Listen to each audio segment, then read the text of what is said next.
I've often said that the markets are a mirror, not of value, but of emotion. When you stare into them long enough, you don't see truth, you see yourself. And that, I believe, is where most people lose. You see, everyone thinks the secret to wealth lies in prediction, in foresight, in being right. But the true secret, the one I've spent a lifetime learning, is not about being right. It's about being ready. Ready to change your mind. Ready to abandon conviction when the evidence turns against you. Ready to be wrong faster than anyone else. When I was younger, I watched brilliant economists destroy themselves because they couldn't admit a simple fact that they were human. They treated markets as equation systems that could be solved. But wealth isn't born in certainty. It's born in psychology, in the way you see yourself and the way others fail to see themselves. Over time, I came to realize there are patterns, laws almost, that separate the rich from the rest. Not because the rich are smarter or luckier, but because they think differently when the world begins to fall apart. These, I've come to believe, are the 7 psychological laws of billionaires. They are not formulas, they are not motivational slogans, they are states of mind. If you wish to create wealth, you must first understand that the world is not rational. It never was. Most investors, in fact, most people want reality to be orderly, predictable, stable. They need to believe that the rules won't change, that prices will reflect value, that effort will equal reward. But the world doesn't care what they need. The world is a storm of perception, a swirling dance of fear, greed, hope, and despair. Prices rise not because of logic, but because of collective illusion. And the illusion doesn't break when truth arrives. It breaks when belief collapses. That's why most people can't get rich. They treat markets as mirrors of reason. I treat them as mirrors of madness. To survive, I had to accept irrationality, but control it. To ride the wave, not drown in it. When everyone else saw panic, I saw feedback. When they saw chaos, I saw opportunity. Controlled irrationality is not recklessness. It's awareness, the ability to dance with the madness without becoming part of it. You must be logical enough to see the wave, emotional enough to feel it, and disciplined enough to step off before it crashes. This is the first law. And it's the hardest to master. This one is counterintuitive. People think confidence creates billionaires. I found the opposite. My strength has always been that I doubt myself more deeply than my competitors. While others build grand theories, I look for cracks. While they defend their predictions, I attack my own. You see, doubt isn't weakness, it's armor. It's what prevents you from dying in the illusion of being right. When a position moves against me, I don't ask, why are they wrong? I ask, what did I fail to see? Most people can't do this. Their ego won't allow it. Their identity is tied to their opinions. Mine never was. Wealth, to me, was never proof of genius, only proof of survival. And survival depends on the courage to admit when you're wrong before the market forces you to. Doubt is not a barrier to conviction. It's the foundation of conviction. Because only those who have faced uncertainty can stand in it without fear. Most people think success comes from balance, from doing a little of everything well, but wealth doesn't grow from balance. It grows from imbalance, from focus so sharp it cuts through noise. I learned this when I stopped diversifying for comfort and started concentrating for conviction. You don't need to be right often. You just need to be massively right once and small enough everywhere else to survive until that moment arrives. This is asymmetry. risking little to gain a lot, and protecting your downside with ruthless precision. When I built my positions, I always asked, how much can I lose if I'm wrong? How much can I make if I'm right? And the answer to the second question only mattered if the first was survivable. Billionaires don't chase every opportunity. They wait for the inefficient moment when the world's perception diverges from reality so far that risk and reward invert. That's when the asymmetric play appears. And that's when you strike. Most people chase certainty. I chase asymmetry. It's what allows you to turn doubt into strategy, to profit from your own skepticism. The law of asymmetric focus is not about greed.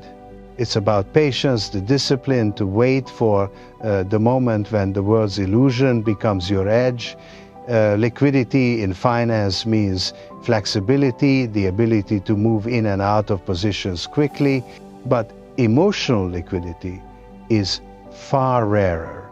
It's the ability to detach from ego, pride, or attachment, to liquidate your emotions as easily as your assets. When I close a position, I don't feel relief or regret. I feel clarity, because emotion clouds analysis and clarity restores it. Most people can't sell when they're wrong because selling feels like failure. But to me, refusing to sell is the only true failure. I've lost millions. I've been wrong countless times. But I never let those losses define me, because I never allowed emotion to trap me. Emotion is like liquidity. It should flow, not freeze. If your ego hardens around a belief, the market will shatter it. If you can stay liquid, mentally, emotionally, no crash can destroy you. Most people believe that markets reflect reality. They are wrong. Markets are not mirrors, they are amplifiers. They don't measure value, they measure perception. And perception, by its nature, is volatile, biased, and self-reinforcing. This is reflexivity. A market doesn't just react to events, it reacts to the belief about events. And those reactions, in turn, change the reality they reflect. This is why bubbles grow larger than logic allows, and crashes arrive faster than anyone expects. It is why investors who cling to textbook rationality lose. The wealthy understand this. We don't try to predict the future based on static truths. We study feedback loops, anticipate misperceptions, and position ourselves where the collective belief is most fragile. When I bet against the British pound in 1992, it wasn't because I hated the currency or thought I knew better than policymakers. It was because the system itself had become unstable, inflated by belief. The market's perception had diverged from reality. That divergence created opportunity. To apply this law, one must cultivate awareness not only of the world, but of how the world sees itself. Reflexive awareness is about observation without attachment, anticipation without arrogance, and action without haste. Most people are trapped in the illusion that they are reacting to reality. But reality is always changing, and often it changes because of how people think it will change. Courage is rarely brave. It is rarely bold in the way stories romanticize. Courage in wealth and markets is calculated. It is the willingness to act decisively when uncertainty is overwhelming, but risk is controlled. I've lost more trades by hesitation than by action. Every time I waited for certainty, I lost opportunity. Every time I rushed blindly, I lost money. The difference between the wealthy and everyone else is knowing when to act and when to wait. Calculated courage is not instinct. It is discipline married to insight. It comes from decades of observing patterns, understanding human behavior, and learning that fear is rarely rational. The markets are a theater of human emotion. Fear paralyzes, greed blinds, and the rich learn to step forward when others hesitate and step back when others are reckless. To live by this law, one must train the mind to separate panic from probability. One must trust preparation more than impulse and principles more than applause. When the world is screaming, that is often the time to act. When everyone is calm, that is often the time to wait. This is the paradox that few understand and fewer still can master. The final law is simple in appearance but profound in effect. Reflect continuously, learn relentlessly, and never assume you know everything. Wealth is not a one-time achievement. It is the accumulation of lessons learned, judgments refined, and awareness expanded over decades. Every trade, every decision, every mistake is a teacher if you pay attention. I review every success and failure, not to relive it, but to extract insight. Why did the market react this way? Why did I misjudge a signal?